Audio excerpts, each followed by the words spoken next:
Hello বন্ধুরা, আসসালামু আলাইকুম। কেমন আছেন সবাই? আজ আপনাদেরকে দেখাবো ঢেঁড়স ভাজি করে।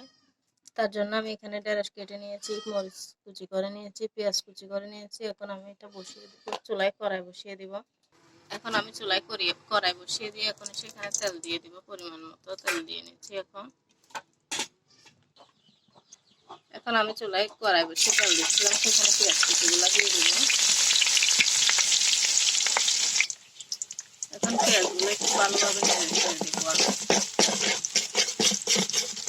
তো আমার লাড়া কমপ্লিট হয়ে গেছে। এখন আমি সেখানে মরিচ কুচিগুলা দিয়ে দিব। মরিচ কুচির উপরে হালকা হলুদ দিয়ে দিব, হলুদের গুঁড়াগুলো, আর দিয়ে দিব হালকা করে ধনিয়ার গুঁড়া। এখন আমি আবার কিছুক্ষণ নেড়ে ছেড়ে দেব।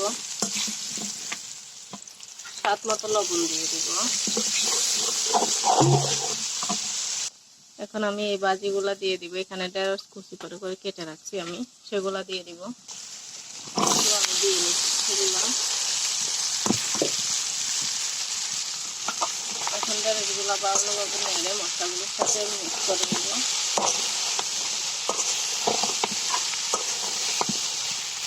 পর্যন্ত আমি এখন একটা ঢাকনা দিয়ে ভালোভাবে দেখে সিদ্ধ করে নেব এগুলো। হওয়ার পর আমি আবার ভালোভাবে নেড়ে ছেড়ে দেবো। এখানে যেহেতু পানি দেওয়া আছে তার জন্য একটু ঘন ঘন নেড়ে নিতে হবে।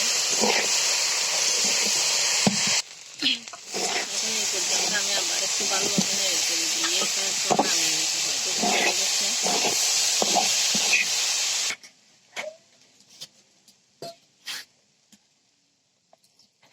তো এটা আমার হয়ে গেছে, এটা এখন আমি নামিয়ে নিয়েছি।